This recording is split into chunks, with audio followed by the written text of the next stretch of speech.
Assalamualaikum dan salam sejahtera. Saya dan ahli kumpulan saya akan memberikan tips pemakanan yang sihat untuk nutrien kanak-kanak. Saya Sofia Hana Abdul Aziz, nombor matrik 3222002271. Saya Sayyidah Wahidah binti Muhammad Amir, nombor matrik 3222011481. Saya Siti Natira binti Muhammad Osri, nombor matrik 3222010361. Saya Aisyah binti Muhammad Suhaimi, nombor matrik 3222008811. Apakah definisi nutrisi dalam pemakanan kanak-kanak? Nutrisi pemakanan memainkan peranan yang sangat penting untuk tumbuh besaran kanak-kanak. Dengan pengambilan diet yang seimbang akan memberi impak yang positif dalam tumbuh besaran kanak-kanak. Sepertinya dia akan membantu tumbuh besaran fizikal kanak-kanak, perkembangan kognitif kanak-kanak, perkembangan emosi kanak-kanak serta perkembangan diri kanak-kanak. Seterusnya ialah jenis-jenis nutrisi di dalam piramid makanan. Pertama-tama sekali, saya akan menerangkan tentang piramid makanan.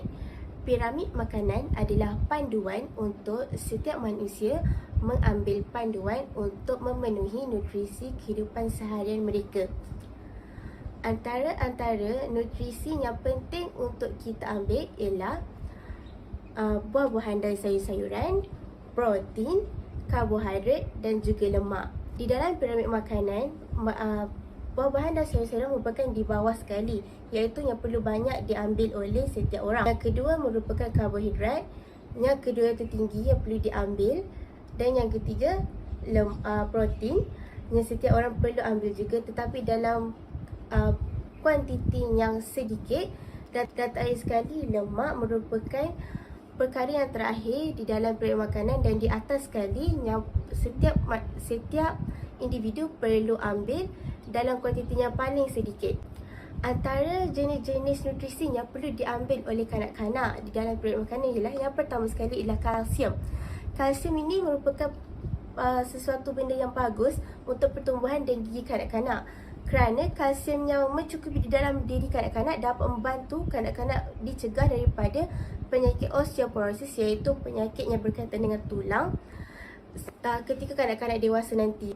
Antara contoh-contoh makanan yang berkalsium ialah susu, yogurt, keju dan juga ikan sardin. Yang kedua adalah merupakan protein. Protein ni adalah salah satu sumber tenaga yang hebat dalam membantu dan juga membina serta mengekalkan dan menguatkan otot serta tisu kanak-kanak.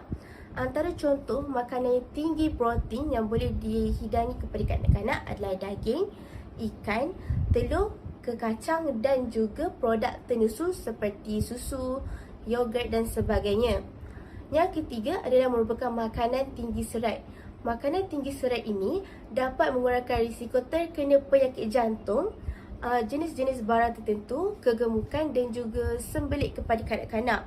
Ini juga dapat membantu sistem pencernaan kanak-kanak sekaligus dapat mencegah kondisi sembelit seperti yang dikatakan tadi. Contoh makanan-makanan yang tinggi serat ini adalah merupakan buah-buahan, sayur-sayuran, biji yang penuh dan juga kekacang. Seterusnya ialah nutrien makanan berkarbohidrat. Nutrien makanan berkarbohidrat ni dia penting kepada kanak-kanak sebagai sumber tenaga utama untuk menjadikan anak aktif dan fokus. Contoh makanan dalam makanan berkarbohidrat ialah nasi, pasta, roti, biji dan kentang. Seterusnya ialah makanan yang berlemak.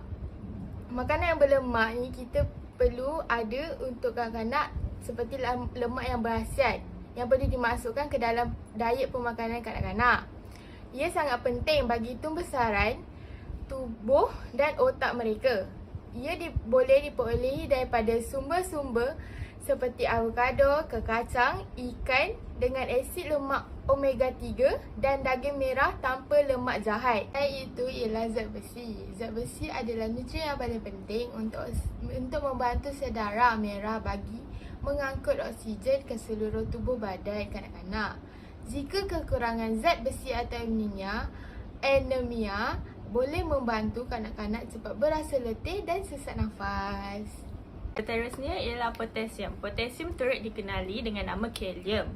Ia berfungsi mengatur keseimbangan cecair dalam badan dan menjaga tekanan darah agar sentiasa normal.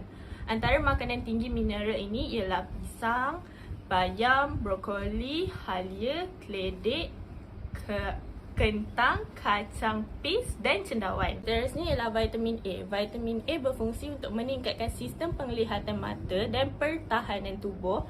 Selain itu, ianya juga dapat memastikan kulit anak anda sentiasa dalam keadaan yang sihat.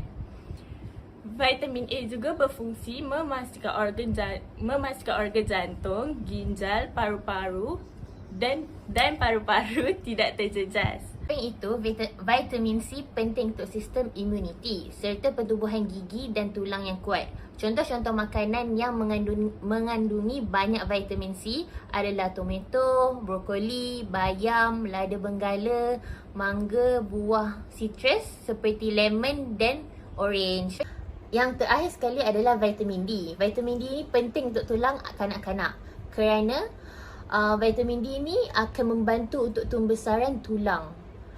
Diet makanan yang mengandung vitamin D ini adalah seperti ikan yang berlemak, contohnya ikan salmon, ikan tenggiri, serta makanan yang diperkaya dengan vitamin D seperti produk tenusu dan bijirin.